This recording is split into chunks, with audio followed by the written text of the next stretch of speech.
This is my first podcast, and my guest for today is Mελίσσα Helen Anastasakis.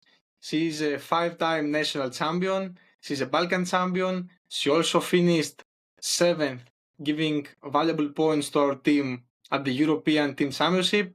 And now she's a sub-16 runner at the 5K. 4 days before, she broke the 60-minute mark at the 5K on the streets of Thessaloniki at the Thessaloniki Night Half Marathon. And now she's with us. How is your life now as a sub-16-minute runner at the 5K?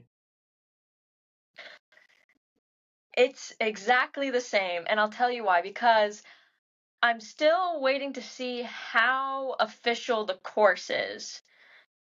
Because it is technically up on my World Athletics profile, so that has to count for something. But I'm taking it with a pinch of salt.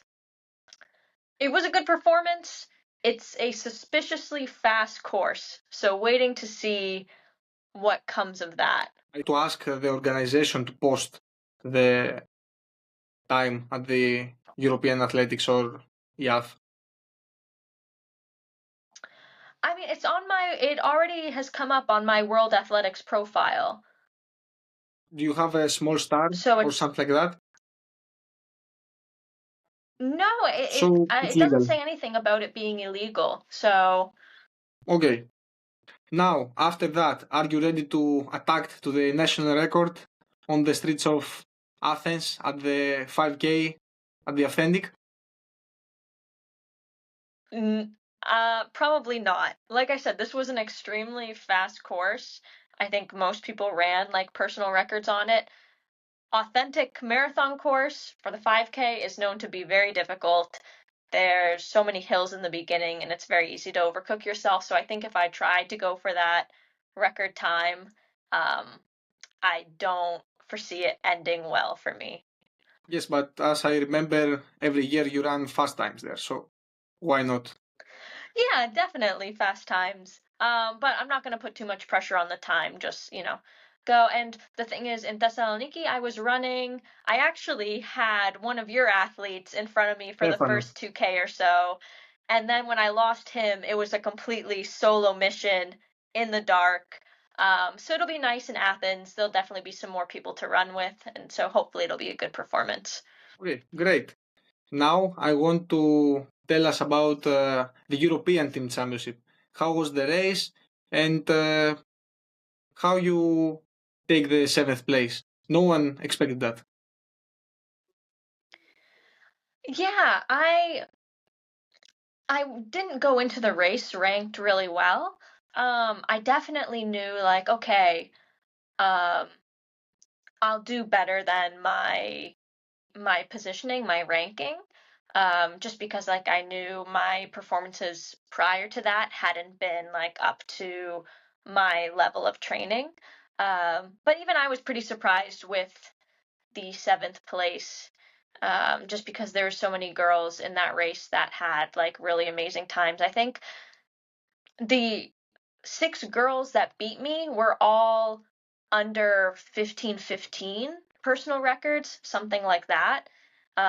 So yeah, the girls in the field were really, really strong, especially like the 6 that were in front of me. But yeah, I didn't expect it.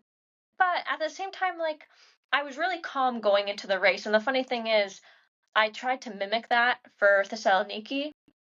I don't know, I kind of had like a weird start to my training this year, just coming off of like a really hard track season.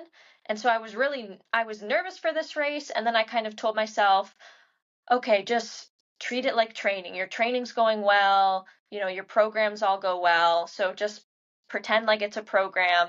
You don't go into programs really nervous and like really stressed about anything. So have the same kind of mentality and then hopefully the race will go well. And so that was the mentality I tried to bring to the European Championships, and it really worked well for me. And so that's the kind of thing that I've been trying to mimic now with all my other races. Just like, don't treat it as something special. Just treat it like, you work out 2-3 times, sometimes more a week. You do these programs.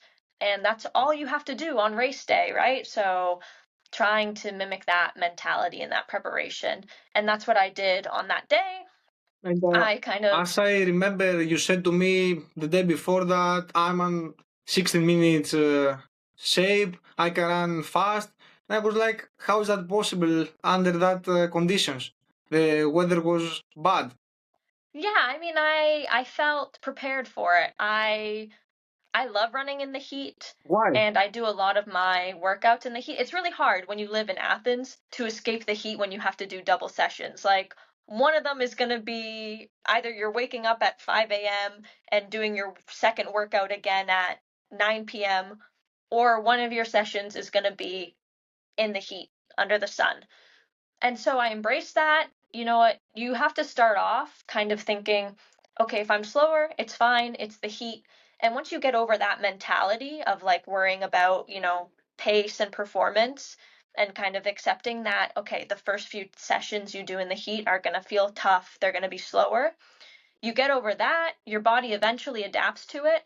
And then you go into race day, whether you're in Madrid or you're in Athens, and you don't care what the weather is. And so that's kind of how I felt. And it was funny, like I was passing a lot of girls doing their warm up and they had all the ice vests and all this stuff. And I was just like, you know what? It's just a normal day for me. When I go into my training, I'm not worried about the heat. I'm not, stressing about having like a nice jacket and all this stuff. To be honest, I don't And know if they changed something. I see them suffering at the end. It was tough for most of the guys. yeah, and that was the other thing. Like I felt like it really allowed me to be calm in the race. Like a lot of the girls in the middle of that 5K were really panicking trying to get to the water station. And I kind of knew like, Melissa, when you do some of your sessions, when you do some of your things, you're not like you don't have time in your rest when you're doing like threshold and you have 45 seconds to run across the field to start your next rep. Sometimes I don't get that water break. And so when I'm running that race, I wasn't worried about going to the station and trying to, get through 10 bodies to get to the water station and running the, extra steps. And I was fine without it. So definitely preparation physically and mentally, I think really helped me. Okay, great. I will do the same to the next European Team Championship if the heat is the same. Yeah, come down to Athens, do some warm weather training with me. Oh, no, I don't like Athens for training. To be honest, I don't like it. I hate it. I can't live in that big cities. It's not easy for me. I have used to live in Komotini or Orestiada and the whole things are different. So next, πάμε στο επόμενο. You were born in Canada. Correct. Correct. Most of the guys try to leave Greece and go to the North America to study and train. So why are you here? Why you came here? Yeah, it's weird. From a young age, I never envisioned myself living in Canada as an adult. Like I said, I love that warm weather. The winter climate, it's not for me. Um, and yeah, my mom was born in Greece, so like when I was younger, I never really explored that, like the possibility of a dual citizenship. But I came for like When you come first it was in Greece? organized by my university. When Sorry? you come first in Greece for the first time here? Yeah, so it was organized through my university. They had a little like friendly track meet with one of the clubs here in Greece, and so we came for the week. It was like our Thanksgiving weekend, and we got to do a tour of Greece, and we competed 2 times at this little local track meet. And some of the coaches were really interested in me and my one other teammate because they could see by our names that we were Greek.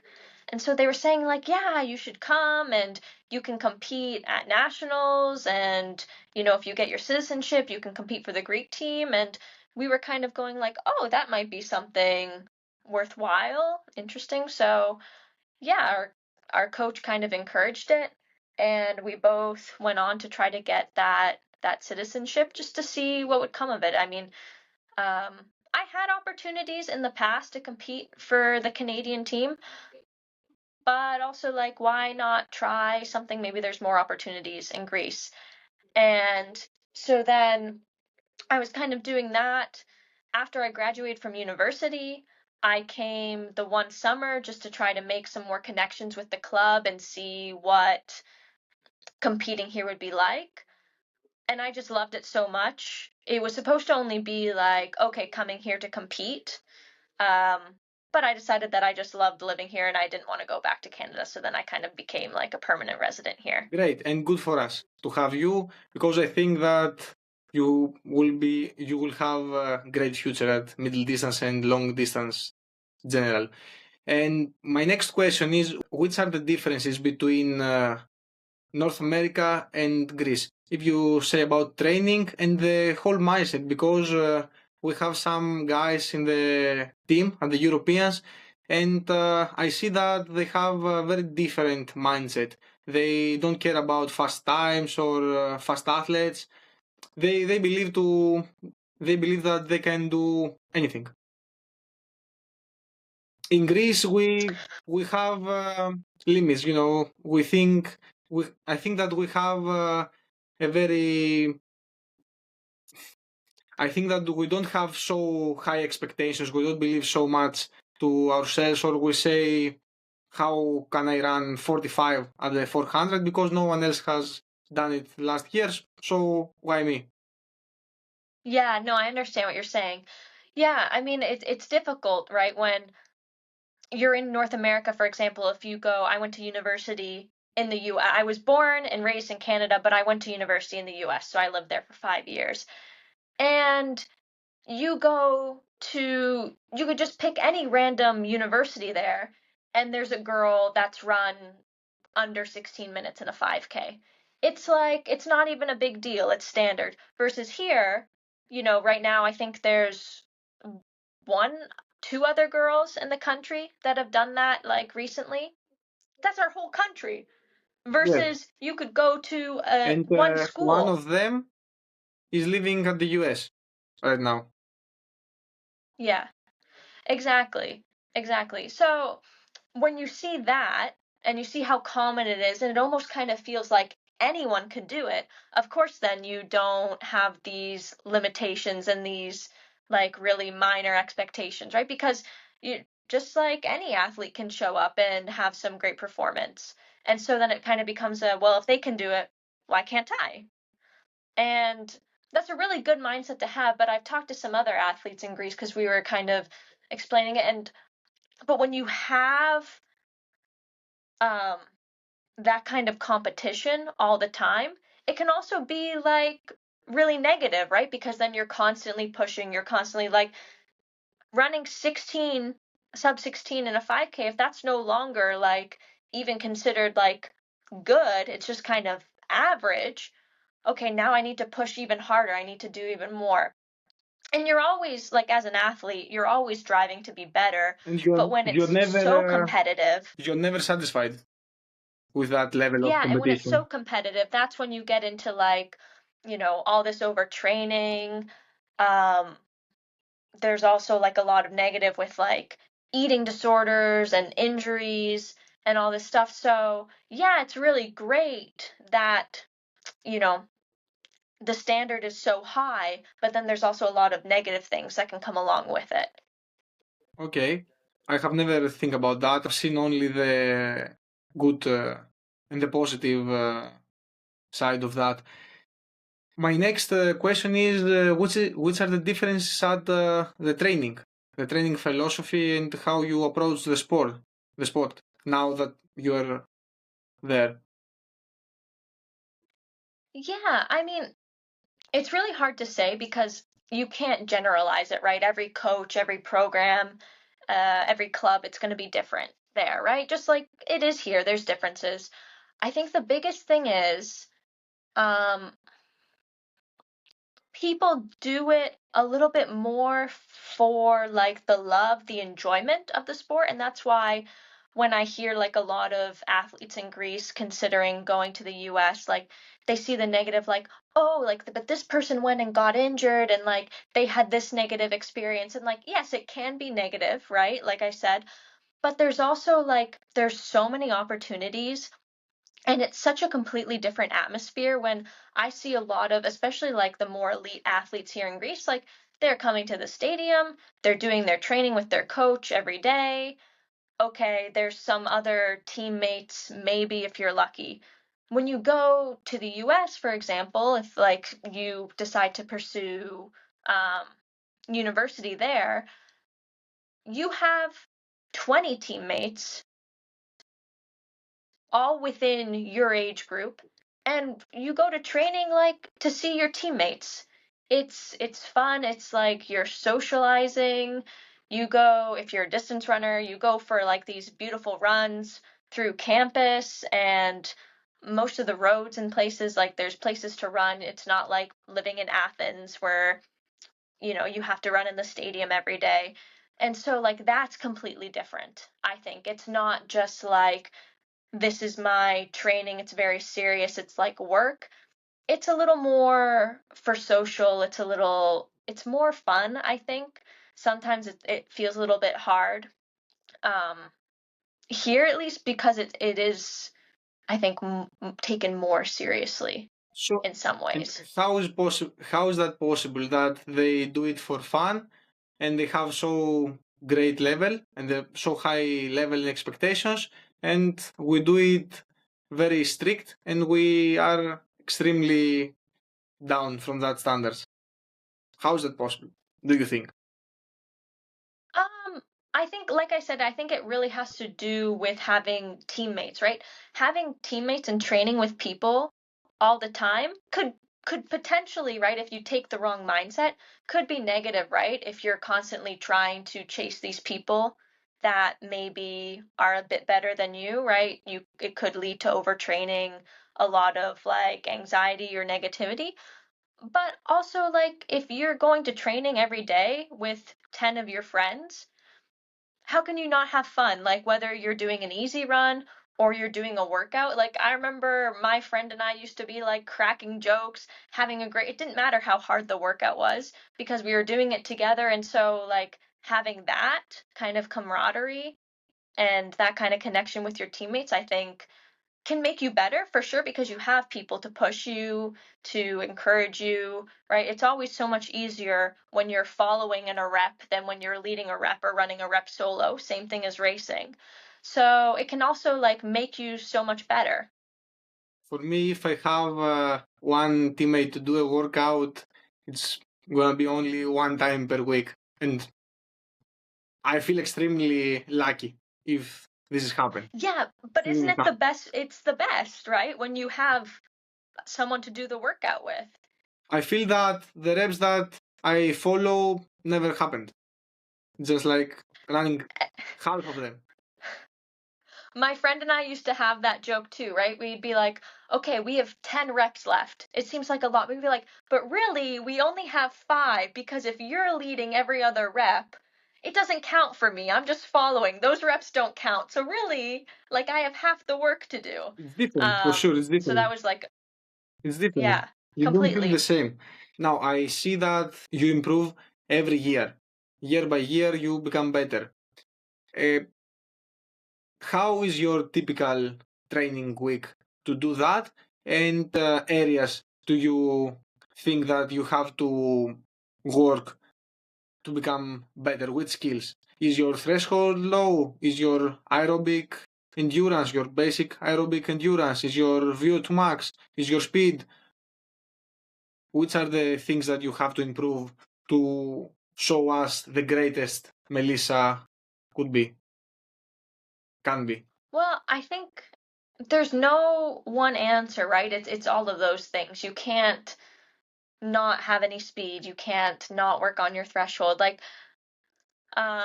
when I was younger, I always was improving pretty consistently, especially in like the 1500.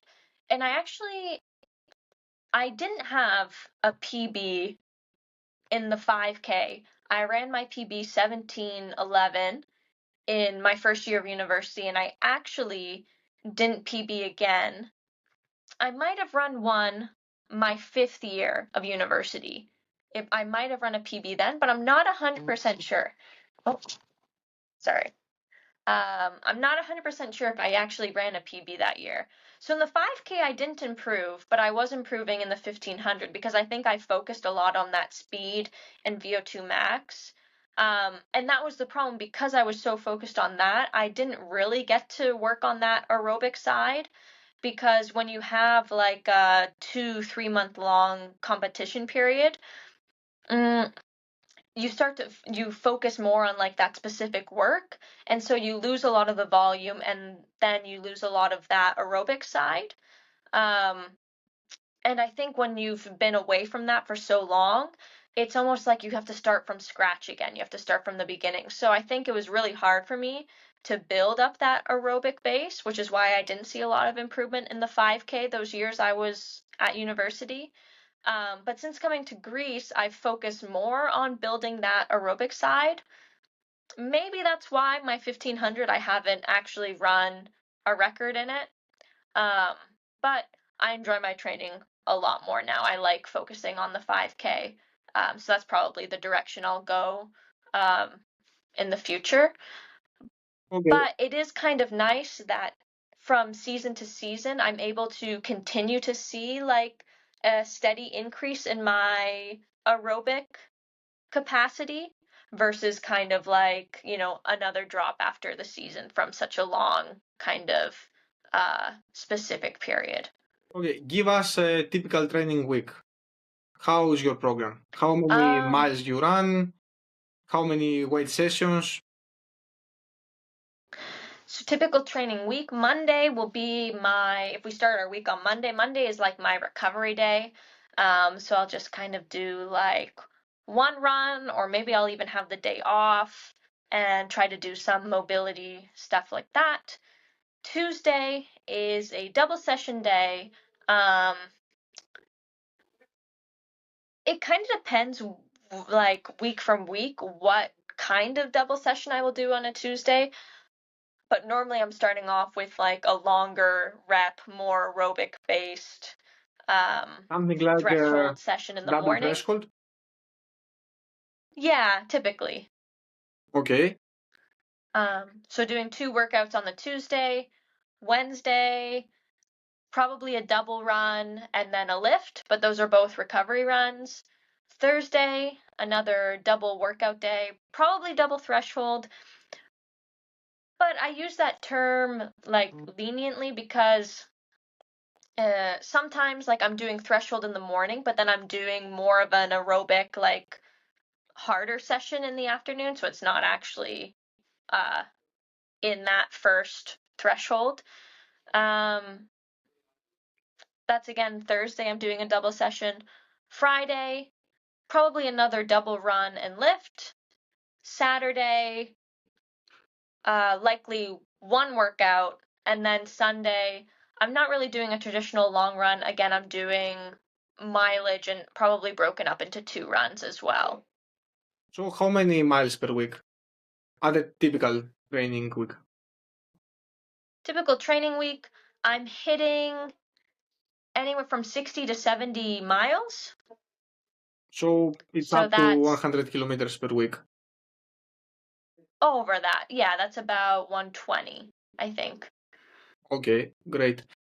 How you can understand where is your threshold pace? Do you have a heart rate monitor, lactate device, or you are more a traditional guy with a stopwatch and feeling? Yeah, I'm going mostly on feeling. I mean, I'm doing most of my training alone because my coach is up in Thessaloniki, so it's difficult when you're alone to kind of bring in more metrics and things. So I'm doing it on feel and also my heart rate, but heart rate's one of those things, right? It can really vary. So I mostly go based on how I feel. And I think the most important thing when you're doing threshold, like, yes, you want to be in like that specific range, but the biggest thing is you want to be able to recover from it. That's like the importance of being in that range. And so as long as I make sure that, okay, I'm my second session of the day is still like I'm feeling fresh, then I know that I haven't overdone it in that first morning threshold session. So if you are feeling bad and you are tired, the second session maybe is much slower or just an easy run or something like that. Or you do threshold, whatever it takes. Um, I rarely run into that problem. Only if maybe like I don't feel like it comes very often from going too hard in the morning. It might be if I feel like I'm getting sick or something like that, then I'll make the call and talk to my coach, and normally we'll push the second session to the next day or just do an easy run, something like that. But I feel like that very rarely ever happens. Okay, great. It sounds well. A lot of training requires a lot of recovery. Do you use some especially tools for recovery or just sleeping and eating well? Yeah, I think sleep is definitely the most important thing. Nutrition. I mean, I have a lot of the gadgets, right? The massage guns. I have a pair of the compression boots.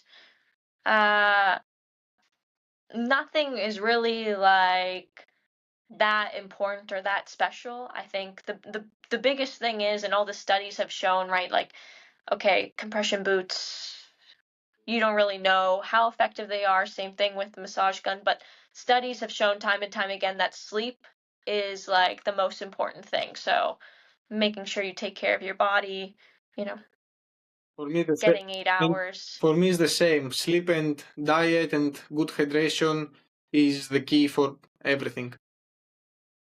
Yeah. All the others can help, but not something great. Have you ever deal with mental problems in the sport of running that comes from running? Yeah, I mean, I think it's pretty normal. You put so much pressure on yourself, especially at that top level, right? Like when I was in high school, I was competing to get a scholarship to the US. Okay, that's a lot of pressure on a 15, 16-year-old kid. Then after that, I was in the US, and okay, I'm competing now to keep this scholarship, maybe to get more money because uh little fact, most of the time for track and field, they don't give full scholarships. They can give partial. That's part of like the special rule with cross country and track. So I started off my first year, I had a partial scholarship, and okay, cost of tuition keeps going up every year. So I would like to earn more scholarships. So that means I have to improve, right? Coach isn't just going to give it to me. Again, that's a lot of pressure. Now I'm like at this semi-professional level. Okay, I have to perform if I want to get a sponsor or make that national team, right? So, yeah, it's a lot of pressure and it can be really overwhelming. I get really anxious at times, like um for example, I was supposed to go race in Trikala. There was like the Run Greece finale. That week leading up to it, I thought I was getting sick. I felt really bad during my workouts. I was overtired, but mostly I was just super, super anxious about traveling, about going to this race. I didn't think I was ready, and I didn't want to be embarrassed if I had performed poorly. And so, yeah, that mental anxiety really got to me and had a really negative effect on me. And So, that's why, like I said, going, so how oh, you deal with that problems and how you overcome them? Do you have find something, think some with some way? I mean, I think we're all human, right? Like being kind to yourself. Like for me, I felt like, okay, this wasn't the time to, do a 5 hour travel day and go race and then have another, travel by bus back into Athens. So I said, you know what? I'm not feeling good about this physically and mentally. That's okay. I don't have to go do this race. And so I didn't. I stayed in Athens. I started to feel better. And then I just kept pushing forward from there. Okay, now I'm feeling better. Now my workouts are going better. That's what I needed. And we're just going to move on from there. I'm not going to beat myself up over like the missed opportunity, the missed race. I felt like I needed to take that weekend for myself, be at home, take care of myself. So that's what I did, you know. And it can be really hard, I think, to make those decisions and put yourself first, because like there is so much pressure in like having to perform. But sometimes you need to do that. And I think the biggest thing is surrounding yourself with people that support that, right? Like I talked to my mom on the phone.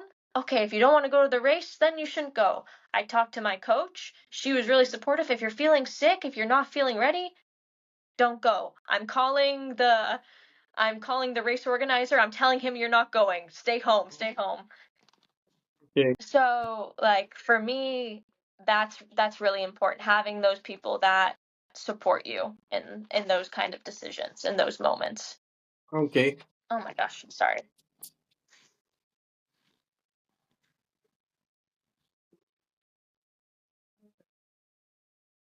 In the past, I used to be extremely focused on the racing, on the times, and on what I will do in the future. My years in the university are over, so what I have to do. But now I do it more for fun. I have my job, I have my YouTube channel, my podcast series, and everything are better. How you see the sports now from your standpoint, and why you still continue to run? You're not professional, you're not making millions from that, so why you still running? Yeah, I think that's the biggest thing I really discovered in university, was just this love that I had for the sport, and doing it finally not, to take some scholarship, not for anything other than like my own self-fulfillment and my self-enjoyment. And I think once I really tapped into that, it makes it so much easier. It makes it so much more enjoyable. And that's when I start to see myself performing my best, right? Like when I'm doing it because I'm worried that like my world is going to end if I don't have this time or I don't have this performance, like all the joy is stripped out of it, and probably I'm not going to perform the way that I would want to, because it's too much pressure. It's too much, stress, anxiety, negativity. How can you be your best self and perform at your best when you have all this negativity surrounding you? So I think, yeah, doing it for yourself, doing it because you love the sport and you love to compete and you love going to training every day, with your coach and your friends and being in that environment, that's what's going to bring out the best in you. And so I think once I kind of really tapped into that, that's when I started to really, see good results. But the thing is, like, you can't do that because you're going to see the good results. You have to just find the love for it in and of itself. And I think that's the really important thing, because if you're not enjoying it, you dedicate so much time and energy to it, then of course if you show up to a race and you don't perform well, you're going to say, what the hell did I just spend, the last few months of my life doing all this preparation, making all these sacrifices, and I just ran a terrible time. Like, of course you're going to want to quit. It's not going to feel worth it. But if you're just worried about, enjoying it, being in the moment, you get to go to competitions, and go away with your teammates and your friends, then okay, if you perform well, it's like an extra, it's a bonus, and that's really all it should be. You can't, put your whole life into, how you compete at nationals. That's one weekend. And you realized it after when you become older, because the first year is the first year, the second is the second, but after some years you live the same thing every year and you understand that nothing changed. If you are fast or slow, at first you say to me that the life is the same as a sub 16-minute runner, and maybe will be the same as a sub 15-minute runner, maybe in the future. Yeah, I think it was something that I really discovered going away to university, because in high school I had a lot of pressure. My mom was really involved and always putting pressure. I love my mom. Like, now she's like my best support, but there was a lot of pressure, like I said, for a small, like, 16-year-old kid to always, and showing up to training because, you know, my parents told me to, or whatever, because I had to do this, that, or whatever. But once I got into university, it kind of became more of a, okay, I'm here, I'm doing this, but like, why?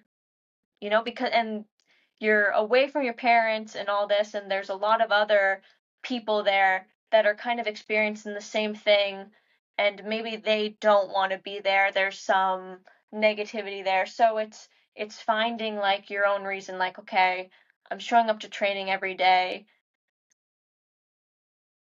but why am I doing it?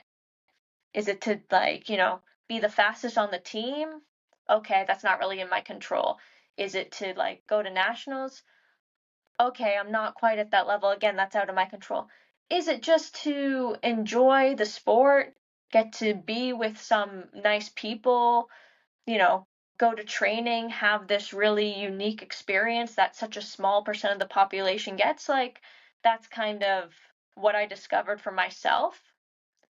And then the sport just became about, you know, my enjoyment of it, and like getting that fulfillment out of it. And I started to do it for myself, not for, you know, because my mom was driving me to practice every day and I had to go. And yes, I think at the end, the whole experiences is that they really count. And I have discussed it with some guys from Greece that they were in the same training camps with some Olympians and Olympic finalists. And I was asking how are they living? And surprisingly, they said they are like a man or girl from the next door. They do the same with us. They don't like something crazy or these crazy things that we heard about Kobe Bryant or Eliud Kipchoge waking up at 4 a.m. or something like that. Maybe this is some things that they say to make their myth even bigger, but I don't think that this is a reality. Yeah, maybe for some people, okay, that's great. But the thing is, they probably enjoy doing that. Like, and that's the thing, right? That's become their lifestyle, and that's what they embrace. If you don't enjoy doing that and you hate it, don't do that. You're not going to get a result from it, in my opinion. Probably it's never going to come. Yes, You know, you need to find something that you enjoy for yourself. yes, for sure. For me, I don't like the early morning sessions, only if it's for a race. So why to train at 6 a.m.? We have some coaches in the camps like they waking up their athletes and go out and train at 6 a.m. to see the others that we are disciplined. What's that? Yeah, exactly. I follow another YouTuber. He has a channel, Ran to Japan. And so he's from England, but he talks a lot about the Japanese running culture. And they're so disciplined. He always talks about how they're so disciplined. Again, they kind of have like this mindset, like training and running, it's work. Like, you don't go to training to socialize or to have fun. Like, you're going there, you're not talking, you're focused, you're doing your workout, and it's like very, very serious. And okay, those runners, like, I can't say anything. Like, they're talented, they have really good times. Like, and he says this too. Like, Japan, their distance running is at such a high level and so intense, but people quit so early and so young because Of the strict it's not program. fun. It's not fun for sure. Yeah, it's How many it's years they're can so burnt you? out. How many years can you do that? To living Yeah, and so at a imagine. program like a robot. Yeah, and so imagine if these people enjoyed it a bit more and continued to progress as, like, they matured, how much better they would be if they got another 5 years out of their running career because they enjoyed it more. So it's really hard, I think. You have to have a balance, right? Obviously, in the sport, you have to be disciplined and you have to make sacrifices, but you also need to like it, I think. At the minimum, you need to like it. For sure. I'm with you at that. I have my questions there. Professional. Yes. Have you ever think about starting a marathon career? All the time. But And I'm not done with my track career yet. don't do that? I just took 38 seconds. No, I took 40 seconds off my 5K time. I think I need to explore that a little bit more before I add another 30 so odd kilometers to that race distance. Yeah, I want to keep exploring that because I feel like I still have that speed and I still enjoy that kind of training. So I'm not ready to do marathon training yet. It's something I can see myself getting into and enjoying, but despite what you may think, I'm not that old yet that I need to move exclusively to marathon. I can still run a good time, hopefully, potentially in the 5K. You're not so So young. I want to keep focusing on that while I still can. But you're not so young, to be honest. You are at your Says who, middle though? of your career, for sure. Yeah, okay, I'm in the middle of my career. I didn't say I was like, a baby, but I can still, speed is something that naturally, as we get older, it's easier to do, more aerobic based events. We do lose some of that speed, right? It's natural, and your endurance is something that develops throughout your life, and so it's easier to progress to those distances as you get older, right? That's how a lot of people naturally progress in the sport. So I can see myself doing that, but I still have some time, I think. Okay, how far you think that you can go at the 5K, 10K, or half marathon? I speak for time. 15, 30, maybe 32, something? I have no clue. I've never really taken my 5K. I've always been so focused on the 1500. This year was really the only year I focused more on the 5K. And that was just only because that's how I qualified for Europeans. I opened up my season with my fastest 1500 opener ever. 419. It's That was my the second fastest time ever for a Greek athlete on the road. This time. Oh, my 5K. Yes. On the No, road. sorry, I was referring to the track season, right? Like the track season, I was still at the beginning thinking I was going to focus more on the 1500. And then it was just the way it turned out. It was like, okay, qualified for European team championships in the 5K, so that kind of became more of the focus. And then, by focusing more on the 5K all through summer and now into the fall, I just had a really great, really great race and really great time in the 5K. So I don't really know what my limit is. I haven't even began to explore it yet. And if you improve so fast and so big at the 5K, maybe at the 10K or the half marathon, you have a lot of space to cover from your lifetime best. Yeah, exactly. I've never raced a 10K on the track. I've raced one technically once on the road at the Authentic last year, but I did it after I raced the 5K the night before, and so I just kind of did it for fun. It was like a training. I didn't let myself go over like a certain kind of effort. So yeah, I'm really interested to see what would become of those events. I haven't really focused on them. Like I'm still more focused on like 5K kind of training at this point. But there's potential there, I think. Okay, good luck. I want to express your opinion about carbon shoes and super shoes. I know that we have discussed about it a lot personally, but I want to say some things to our audience. Yeah, so just I guess to fill people in, right? Our discussion has kind of been like, are they good for training? Is this something that we should be using on the daily? There's some kind of mixed results or some mixed opinions. I wouldn't say results, some mixed opinions about using them for training.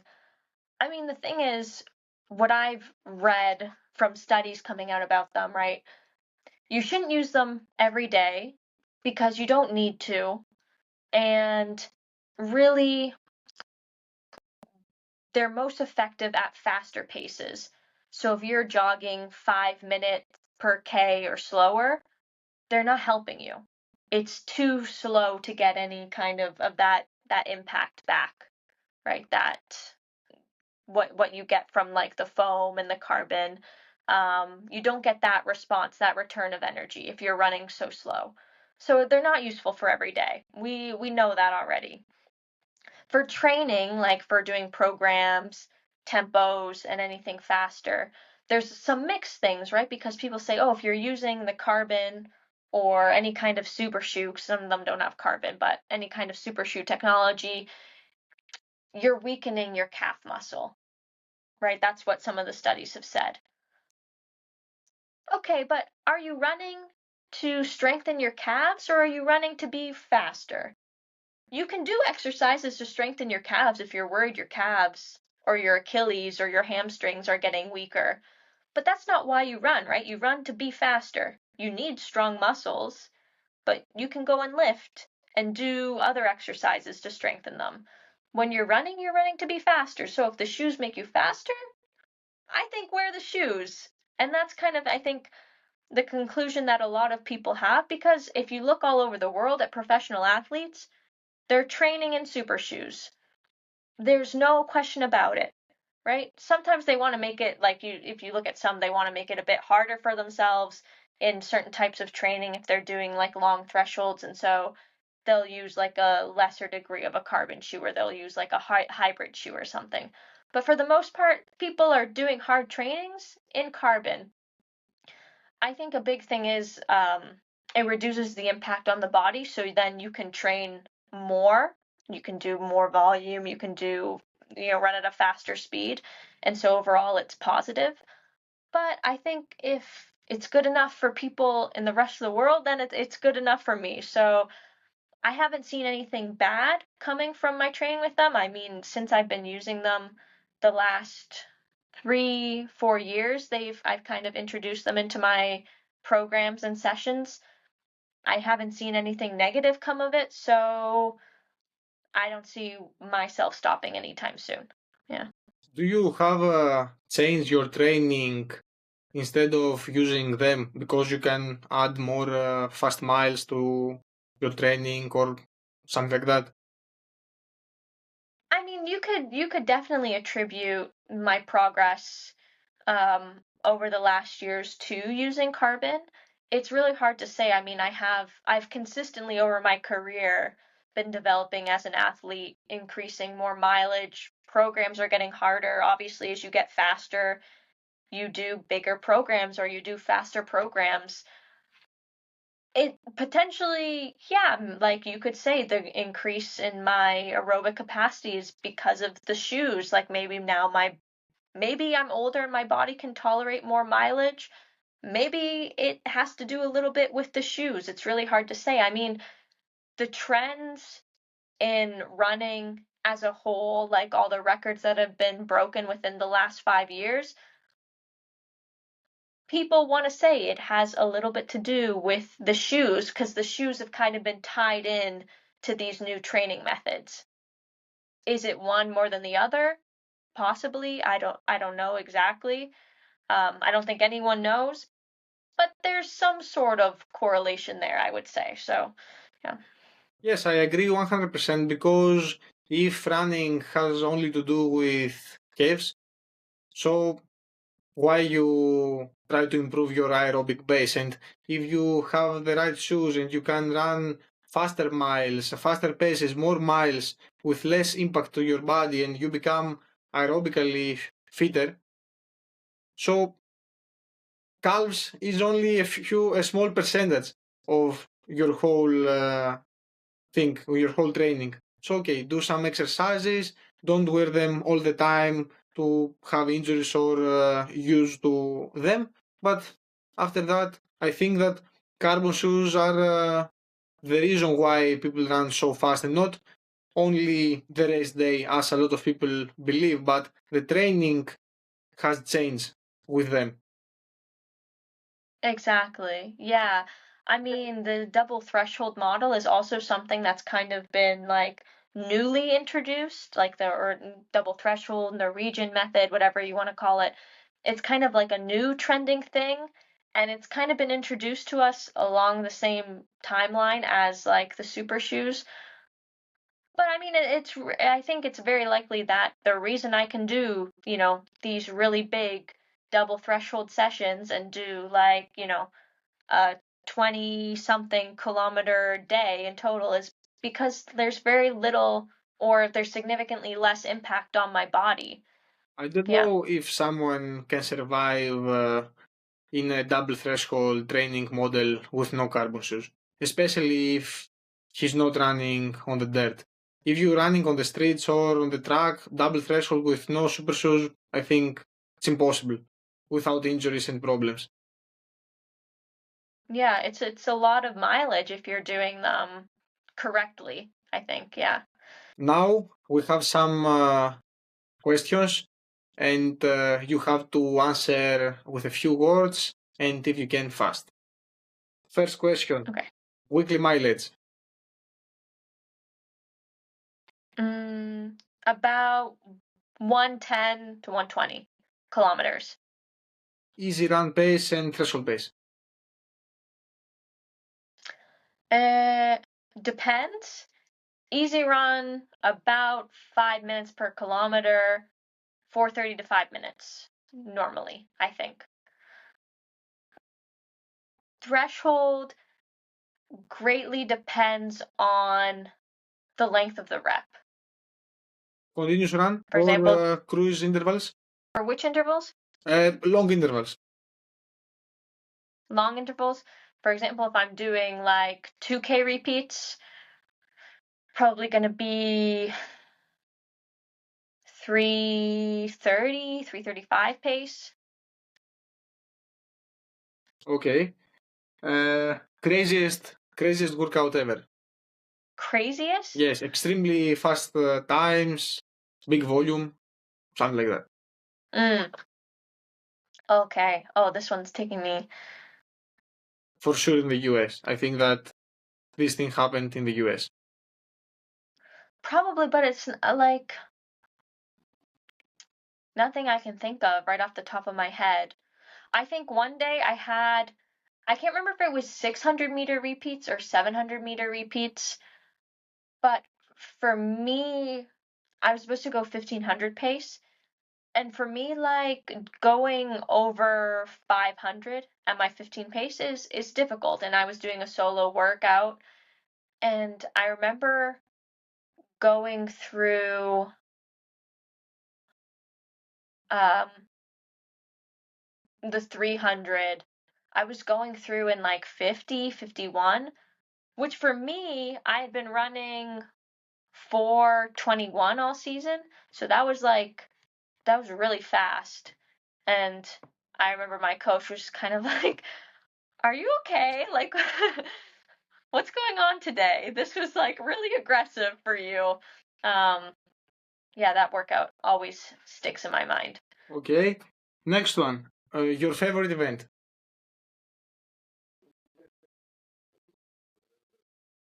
Mm, Probably 5K road. I like the 5K. I've been at odds with the 1500 for a while. But being on the road, especially the road races here in Greece, are so much fun. So I think probably 5K road. My worst event, 5K road, my worst. I prefer it on the track. It's a little bit better, but 5K, it's terrible. Have you ever run a 5K on the track? Yes, my PB is from the track. One time. I have only one time run on the track, and the first and only time, the one and only time that I have run under 15. 2 years before. Oh, yeah. Because it was your birthday weekend, right? Yes. That you did that? One race? day before my birthday. Yeah, so that's We why have then. the same day birthday, so you remember about that. Yes, exactly. Your favorite shoe of all time? Oh, of all time? Definitely has to be my Deviant Nitros that I've been running, that I just ran a huge record in. Maybe that's the key, guys. Maybe it's the shoe change up, because I was never in Pumas before, and then this year got in them, just all my records being smashed, so it might be the shoes. But I really loved the spikes, getting into them this year. I realized I am not a fan of the dragonflies. Like, I've heard people critique them, and I was like, oh, you're just being like, you're trying to be different by hating on them. They're like the original kind of super shoe spike, whatever. But like, I realized I don't feel good running in them. And I thought it was just like a me not liking spikes thing. But getting into like my spikes from Puma, I was like, wait, these are amazing. So either my spikes or my Deviant Nitro Elites, um, they're just so comfortable, and they just feel so fast without feeling like super bulky like some of the Nike, not the Alpha Fly. Dragonflies. What are the Alpha Flies. Nike? Alpha Flies 3. Alpha My Fly. favorite shoe Yeah, ever. I don't know. Like, those just feel so like heavy and unstable. Yeah, I think they're my favorite shoes, and also they're so beautiful. Hold on, if I could just show you, like, the colors that they have in these shoes are just like, I don't want to wear them because they get destroyed. And it's cruel, really, when beautiful shoes become black from like running in the dirt or whatever on the road. But yeah, probably my favorite. Smart answer as a sports athlete from Puma. There's a reason though. I wouldn't take a sponsorship if I didn't like the shoes. So, because I've always been, I run, like, I'm a 4-foot striker. It's not the most common thing, and so shoes aren't really like, they are often aren't meant for 4-foot strikers because it's not so common. They don't appeal to us. And so I'm very picky and particular about my shoes. And so if I didn't like the shoes, there's no way that I could sign with a brand, because yeah, I couldn't do it. Okay. Next question. The worst moment of your career.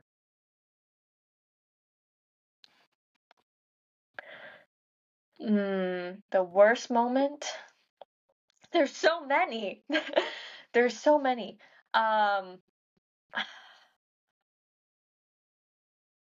Probably the worst would be after I graduated university. I went through a really weird period. Like, I was on my own. I didn't know what to do with my life or with running. I was stuck in Canada in the winter. And so the worst moment of my career is probably when I quit for like a couple of months, and I thought the career was over.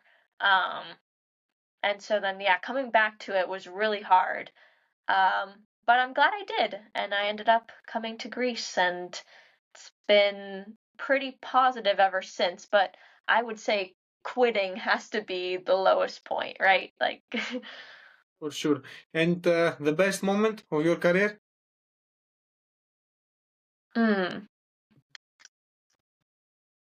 I don't know. The best moment is always like the last good race, you know what I mean? But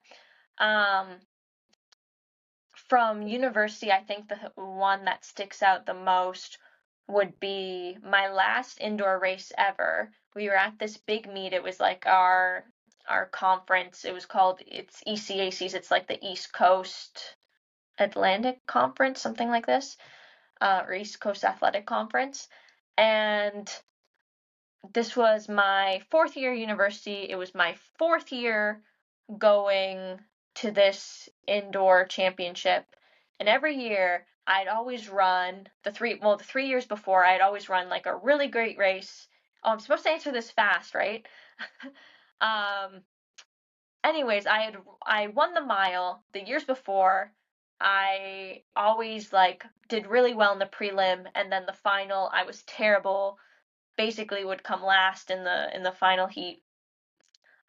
This year I didn't run like a PB in the prelim, but I won the final. I was so happy about that. And then my coach threw me in the 4x8, and I always hated having to run 800s after running like my primary event. And I didn't really like the 4x8, but I felt like, okay, I had to show up for my teammates. And I was the anchor. My coach made me be the anchor, so I would have a little bit more time to recover. And so I had all this pressure on me. We were seated really well, but I got the baton in fourth, and I ran my freaking heart out.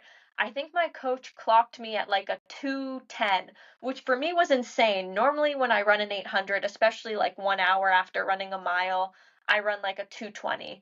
But I just like had all this caffeine and I had all this pressure on me. I wanted to perform well for my teammates. So I think coming through for them, and I finished in third.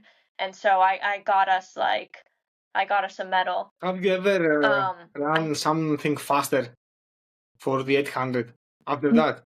No, that's like my PB. Technically it doesn't count, because it was like unofficial, but I think 2:10, that would be my PB, if it counted.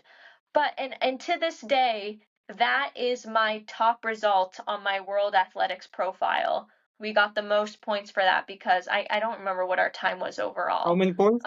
Over 1,000 and... Yeah, it's like 1,050 or 1,070 because, like I said, it's a championship meet. So I think we got bonus points for that because we were third. But also, like, it was a pretty solid time. But yeah, I think that race coming through for my team after finally like ending this vendetta I had with like the individual mile that I'd had for 3 years running, that was like my kind of proudest moment. And then this year, I think also coming seventh at European Team Championships, when like I knew that the team again really needed me to come through with some points, and I knew there was a lot of people who probably didn't think I deserved to be there or didn't want me to be there. And so like proving to myself and to them that like I deserved to be there was really important.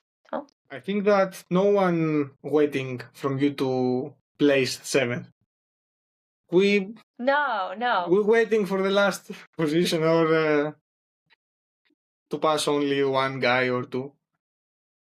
Yeah, I was really confident I wouldn't be last. And like I thought, okay, I talked with my coach beforehand and we were kind of like, okay, like you can beat like 4 girls, maybe even more if you get lucky, but placing that high, no, definitely did not expect it.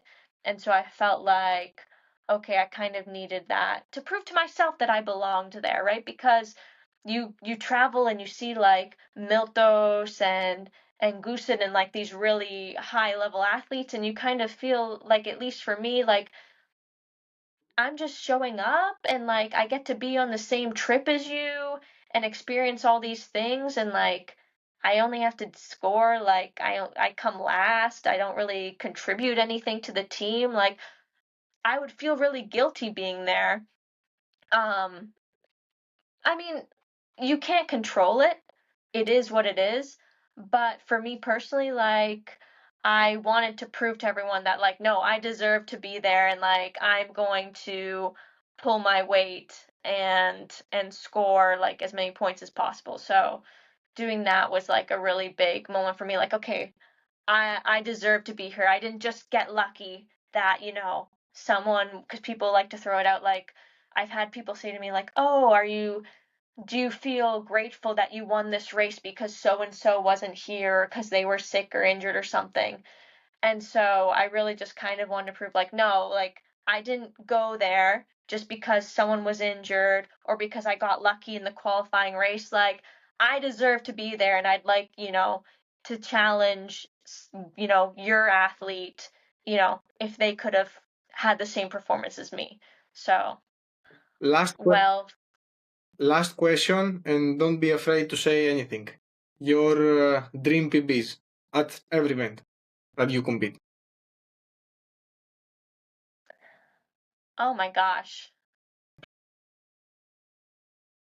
I don't have any. Like I don't think about it like that. Like um, I honestly I couldn't tell you, because that kind of goes against like my whole mentality. I don't set like time goals or anything for the year because like we've talked about, like I think it's really important to enjoy it and have like goals for training, for like little things. Having like a big goal like running, you know, sub 16, that's not something that was on my radar for Thessaloniki. So if it was like, the race could have gone completely differently, right? If I had it in my mind, like, oh, I have to run sub 16, I have to like hit this split. Didn't have that goal, didn't even consider it. Someone asked me before the race what my goal was, and I was like, I don't know, sub 17, if it's possible. We'll see. Don't ask me that.